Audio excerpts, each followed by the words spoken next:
Hey guys, so we are going to be here with Terri Stevenson. So we're going to give her some time to hopefully pop on here.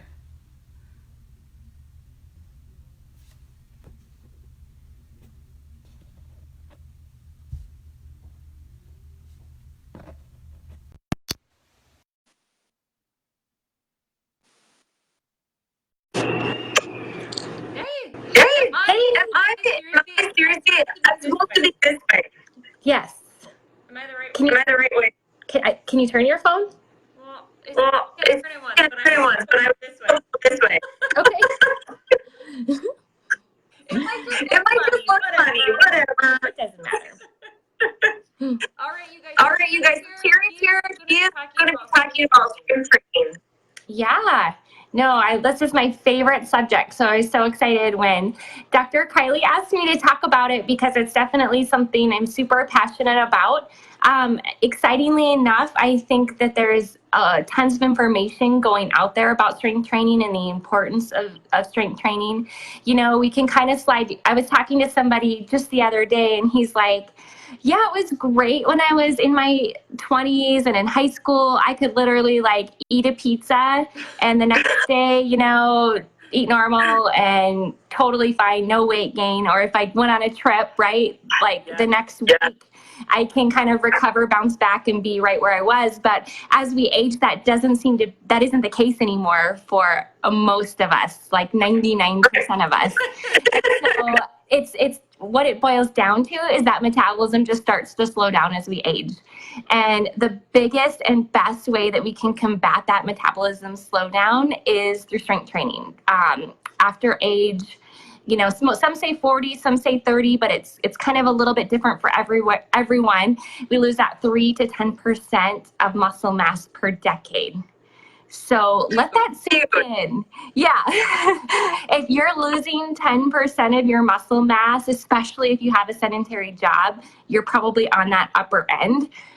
That's a lot, and that's really, really going to slow your metabolism down. But exciting. So go ahead. Jump in. We always think cardio. And not that cardio is bad, obviously. We've got to put the strength training in there. No, yes, you're so true. And I know that you are a big proponent of that, Kylie, and I know you strength train and do those things that you're supposed to do. But the only way you can combat that, just like she said, is to strength train. So we have all the tools right there. Even it doesn't have to be anything elaborate. You don't have to, go to a gym, buy a membership. If you don't have a lot of time, you can still strength train.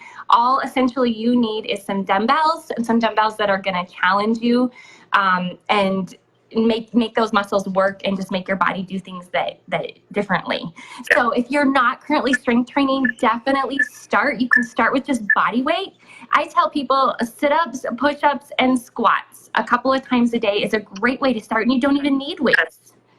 I love squats and push-ups. All two classes. That's like a core workout that they do all the time, like basic workout that works so many per muscle group. Yes. Oh yeah, everything. So definitely, if you're not doing strength training, I know it's confusing, and it can be confusing. Like, how much do I do?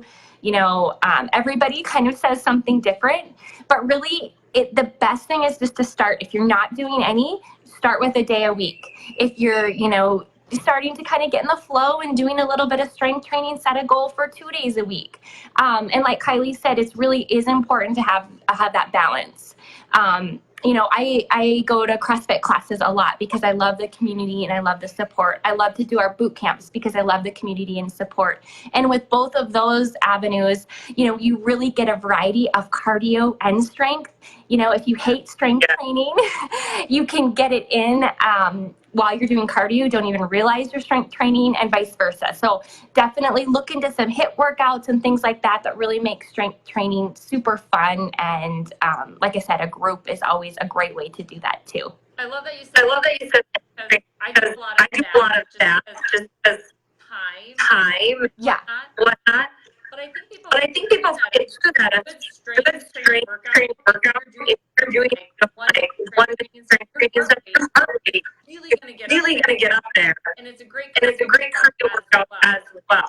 Yes, and I'm so glad that you brought that up because, you know, we have the Apple Watches and we have the Fitbits, and our little Fitbits are saying, oh, I'm not burning as many calories, right? When I'm strength training versus when I'm out walking or jogging or something like that.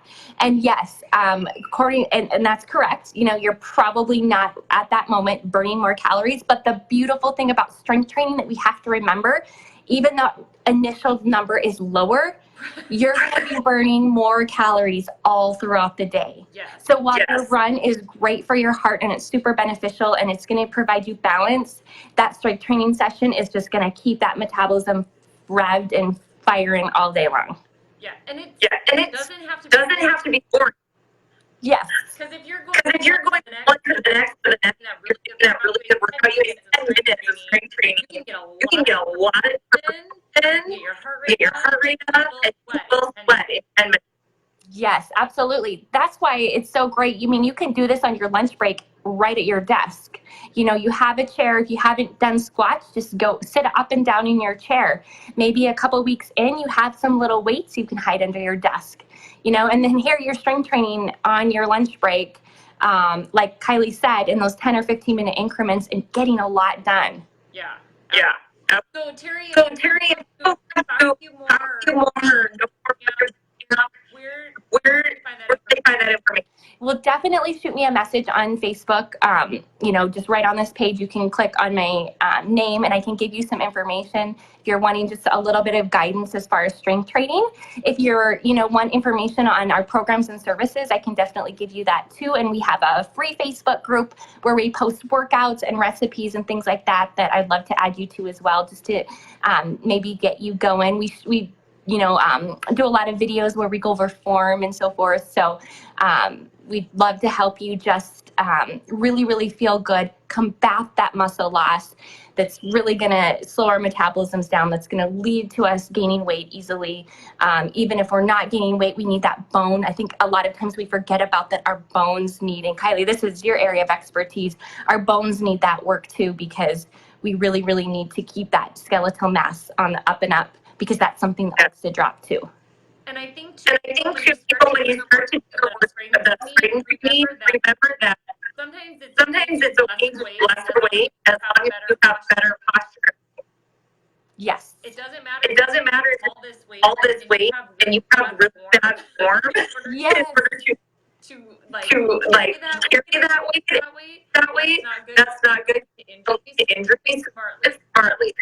Absolutely. And, you know, another thing with that too, you know, I read an article about a senior living gym, or, you know, an older age gym. And what they did is they took all the little weights out of the gym, out of all the ones and twos and those things that those seniors were grabbing. And they're like, where are our weights? So they had to use those upper weights. And just by doing so, like Kylie said, after they had kind of established that base, established their form, the muscular gains on these 60 plus individuals was amazing. So, you know, if you really are starting to feel comfortable in your strength training, think, okay, am I too comfortable? Do I need to push that weight, you know, and really, really do that as well after you have that base in that form. But body isn't shaking, can go up. Yes, exactly. So it's finding that balance, and, you know, we're definitely here to help with that. Awesome. Well, thank you, Terri. We'll talk to you maybe next week or something. Thanks for being here. Thank you so much for having me on. No problem. Bye, guys. Bye.